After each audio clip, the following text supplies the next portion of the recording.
राधे राधे। जय श्री कृष्णा, जय घनश्याम। सोमवती अमावस्या कथा।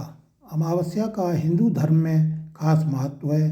सोमवार को पड़ने की वजह से इस अमावस्या को सोमवती अमावस्या के नाम से जाना जाता है। सोमवती अमावस्या के दिन भगवान शिव और माँ पार्वती की पूजा अर्चना की जाती है। धार्मिक मान्यता है कि ऐसा करने से साधक को पितरों का आशीर्वाद प्राप्त होता है। इस दिन पीपल के पेड़ की पूजा व 108 परिक्रमा करना चाहिए। इस दिन परिक्रमा में पैसा, फल, मिठाई आदि चढ़ानी चाहिए। बच्चों को फल तथा मिठाई बांटने से विशेष फल मिलता है। जो लोग इस दिन का उपवास रखते हैं और इसकी व्रत कथा की महिमा का गुणगान करते हैं, उन्हें सौभाग्य का वरदान मिलता है। तो आइए सोमवती अमावस्या व्रत कथा का पाठ करते हैं। सोमवती अमावस्या व्रत कथा के अनुसार एक गरीब ब्राह्मण परिवार था, जिसमें ब्राह्मण के अतिरिक्त उसकी पत्नी एवं उसकी एक पुत्री भी थी। बड़ी होने पर ब्राह्मण की पुत्री बहुत ही सुंदर, संस्कारवान एवं गुणवान थी, लेकिन गरीब होने के कारण उसका विवाह नहीं हो पा रहा था। एक दिन उस ब्राह्मण के घर एक साधु महाराज पधारे।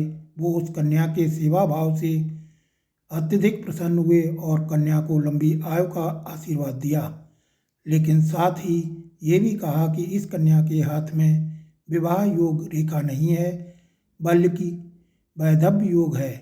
तब ब्राह्मण दंपति ने साधु से इसका उपाय पूछा तो साधु महाराज ने बताया कि कुछ ही दूरी पर एक गांव में सोना नाम की एक धोबिन महिला अपने बेटे और बहू के साथ रहती है, जो बहुत ही संस्कारी तथा पतिपरायण है। यदि यह सुकन्या उस धोबिन की सेवा करे और वह महिला इसकी मांग में अपनी मांग का सिंदूर लगा दे, तो इसके बाद इस कन्या का विवाह हो जाएगा और इस कन्या का वैधव्य योग भी मिट सकता है। साधु ने यह भी बताया कि वह महिला कहीं बाहर आती जाती नहीं है। यह बात सुनकर ब्राह्मणी ने अपनी बेटी से धोबिन की सेवा करने का प्रस्ताव रखा। अगले दिन से ही कन्या प्रातःकाल उठकर सोना धोबिन के घर जाकर साफ सफाई एवं अन्य सारे कार्य करने लगी। एक दिन सोना धोबिन ने अपनी बहू से पूछा कि तुम तो सुबह ही उठकर सारे काम कर लेती हो और पता भी नहीं चलता। इस पर उसकी बहू ने कहा कि माँ जी, मैंने तो सोचा कि आप ही सुबह उठकर सारे काम खुद ही खत्म कर लेती हैं।